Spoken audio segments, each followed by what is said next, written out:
Welcome to Chennai சமையல். இன்னைக்கு வந்து ஒரு ஈவினிங் ஸ்நாக்ஸ் பண்ண போகிறேன். எக் போண்டா. ஸோ அதுக்கு என்னென்ன வேணும்னு பார்க்கலாம்.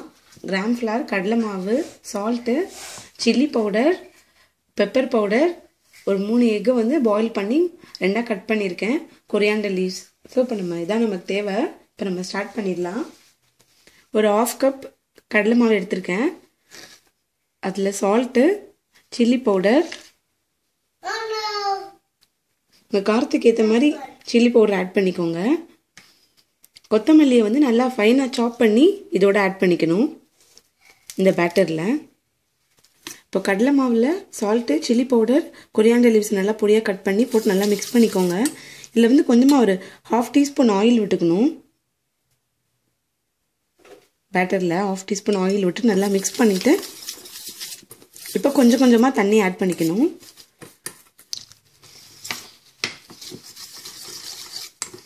லம்ஸ் எதுவும் ஃபார்ம் ஆகாமல் நல்லா மிக்ஸ் பண்ணிக்கோங்க. பேட்டர் வந்து இப்போ நல்லா திக்காக இருக்குது. ஸோ இன்னும் கொஞ்சம் வாட்டர் ஆட் பண்ணிக்கலாம்.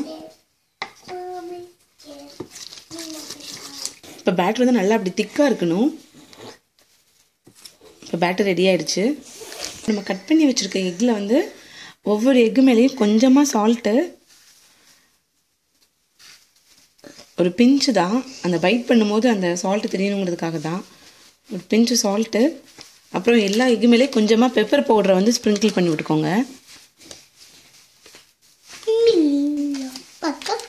இப்போ எக்கை எடுத்து அந்த சால்ட்டு பெப்பரை வந்து திருப்பிடக்கூடாது. ஸோ இது மேலே அப்படியே பேட்டர் ஆட் பண்ணி நம்ம ஆயிலில் ஃப்ரை பண்ணிடலாம். பேட்டர் இந்த மாதிரி நல்லா திக்காக இருந்தால் தான் எக்கில் ஃபுல்லாக கோட் ஆகும்.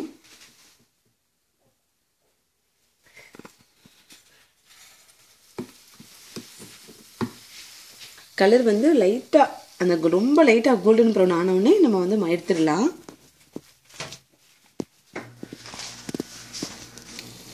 இந்த போண்டாவில் வந்து நம்ம கொத்தமல்லி தலை கட் பண்ணி போட்டுக்கனால அந்த கொரியாண்டர் லீவ்ஸ்னால ரொம்ப நல்ல டேஸ்ட் வரும்.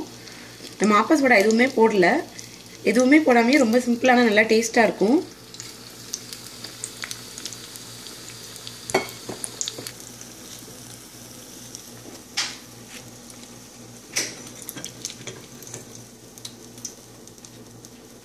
பேட்டர் கொஞ்சம் மிச்சம் இருந்தது மாவு. ஸோ அதில் வந்து கேஷ்யூ நட் ஆட் பண்ணிட்டேன்.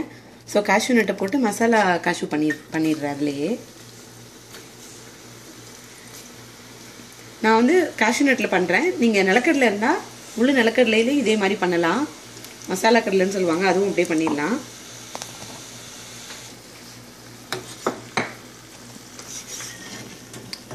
ஸோ நம்மளோட மசாலா கேஷ்யூவும் ரெடி ஆயிடுச்சு.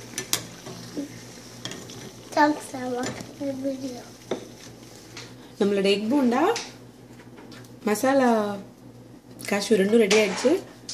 ஸோ ட்ரை பண்ணுங்கள், ரொம்ப நல்லாயிருக்கும். தேங்க்ஸ் ஃபார் வாட்சிங்.